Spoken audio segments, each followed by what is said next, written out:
और इधर हरियाणा के मुख्यमंत्री नायब सिंह सैनी ने इंडिया अफ्रीका बिजनेस कॉन्क्लेव में हिस्सा लिया, जहां उन्होंने भारत अफ्रीका के बीच व्यापारिक वृद्धि को लेकर कहा कि सीआईआई सरकार और उद्योग के बीच सेतु की तरह काम करता है। सीएम सैनी ने कहा कि ये कॉन्क्लेव बेहद महत्वपूर्ण है, विकासशील देशों की आवाज को मजबूती से उठाया जाए। ये कॉन्क्लेव भारत अफ्रीका के रिश्तों को दर्शाता है। सीएम ने कहा कि हमने हरियाणा में प्राकृतिक खेती को बढ़ावा दिया, प्राकृतिक खेती के लिए पोर्टल की शुरुआत की, लाखों किसानों ने पोर्टल पर पंजीकरण करवाया है। आपको बता दें कि इंडिया अफ्रीका बिजनेस कॉन्क्लेव एक ऐसा प्रतिष्ठित आयोजन है जहां भारतीय और अफ्रीकी सरकारों और उद्योग जगत के प्रतिनिधि व्यापार, निवेश और साझेदारी के नए अवसरों को तलाशते हैं। ये अफ्रीका के तीव्र विकास को बढ़ावा देने और भारत अफ्रीका साझेदारी को वैश्विक मूल्य श्रृंखला में एकीकृत करने का एक महत्वपूर्ण मंच है।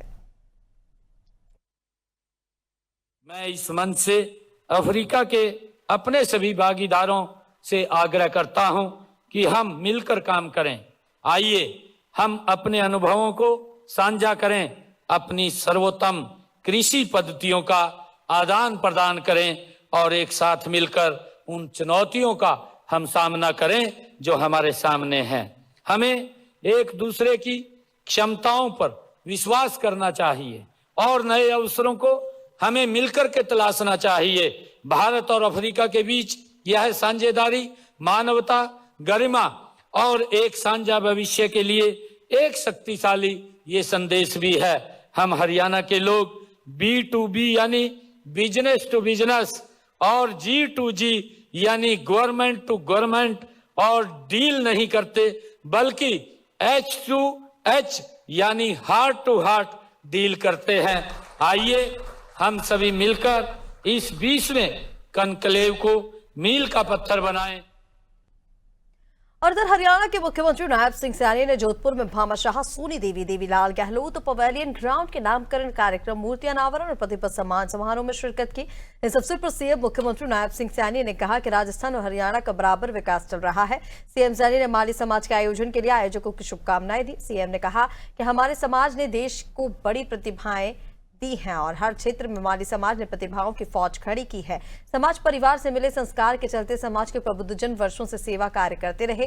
सीएम ने सावित्रीबाई फुले और ज्योतिबा फुले के योगदान को याद किया और कहा कि हरियाणा में भी हम सबका साथ सबका विकास के थीम पर काम कर रहे हैं। देश प्रधानमंत्री नरेंद्र मोदी के नेतृत्व में आगे बढ़ रहा है। हर क्षेत्र में तेज गति से विकास हो रहा है। भारतमाला से रोडवेज, रेलवे और रक्षा क्षेत्र में काम कर रहे हैं। महिला सशक्तिकरण से लेकर युवाओं को रोजगार क्षेत्र में नवाचार कर रहे हैं। तो वहीं सीएम ने सुमेर शिक्षण संस्थान के स्थापना दिवस पर शुभकामनाएं देते हुए कहा कि किसी संस्थान के लिए 128 साल का सफर छोटा नहीं होता। शिक्षा के प्रचार की शुरुआत से लेकर आज तक समाज के संस्थान ने इतिहास रचा। सीएम ने प्रबंधन से लेकर शिक्षकों और समाज सेवकों के साथ विद्यार्थियों को बधाई दी, तो वहीं समाज के प्रतिभाशाली बच्चों को सम्मानित किया। मुझे ये खुशी है कि यह संस्था अपने आरंभ से ही शिक्षा, संस्कार और समाज सेवा की अद्भुत धारा प्रवाहित कर रही है। इसकी नींव उस समय रखी गई जब शिक्षा का प्रसार राजस्थान जैसे मरुस्थल क्षेत्र में बड़ी चुनौती था, लेकिन संस्थान के संस्थापकों ने इस सपने को देखा था और ज्ञान का ही सबसे बड़ा प्रकाश और उसी प्रकाश को फैलाने का बीड़ा उन्होंने उठाया। मैं उन सबको भी आज याद करता हूं, उन सबको भी प्रणाम करता हूं। मेरे लिए ये आज इस शिक्षण संस्थान के सभी हमारे प्रबंधकों, शिक्षकों और विशेष रूप से मैं सभी को बधाई भी देता हूं। आप जैसे समाज सेवकों ने 128 साल पहले जो इस संस्थान की नींव रखी है। मुझे खुशी है कि आज मुझे एक ऐसी 800 बच्चों को सम्मानित करने का भी ये अवसर मिलेगा। इससे पहले मुझे महान राष्ट्रभक्त और हमारे भामाशाह श्री देवीलाल गहलोत जी, जिसकी मूर्ति का अनावरण हुआ है, और समाज सेविका श्रीमती सोनी देवी, उनके नाम से ग्राउंड का जो अनावरण नामकरण हुआ है। मैं उन महान विभूतियों को, जिन्होंने इस संस्थान के लिए, इसको आगे बढ़ाने के लिए निरंतर काम किया है, मैं उन विभूतियों को नमन करता हूं। उनकी प्रतिमाएं आने वाली पीढ़ियों को उनके कार्यों को, सिद्धांतों को और आदर्शों को अपनाने की प्रेरणा ये हमें देती रहेंगी। मुझे खुशी है कि मैं इस संस्थान का आभार भी व्यक्त करता हूं कि जिन्होंने मुझे समारोह में यहां आमंत्रित करके मेरा भी मान बढ़ाया है। मैं उनका दिल से धन्यवाद करता हूं।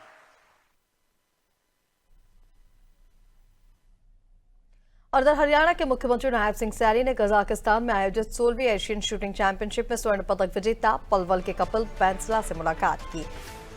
10 metre air pistol junior men's final में स्वर्ण पर निशाना लगाने वाले कपिल शुक्रवार को नई दिल्ली में हरियाणा भवन में सीएम सैनी से मिले। सीएम सैनी ने कपिल बैंसला को बधाई दी और इस मुलाकात का ब्यौरा सोशल मीडिया पर पोस्ट कर सीएम सैनी ने लिखा कि एशियन शूटिंग चैंपियनशिप में स्वर्ण पदक जीतने वाले कपिल बैंसला ने न केवल प्रदेश बल्कि पूरे भारत का गौरव बढ़ाया है।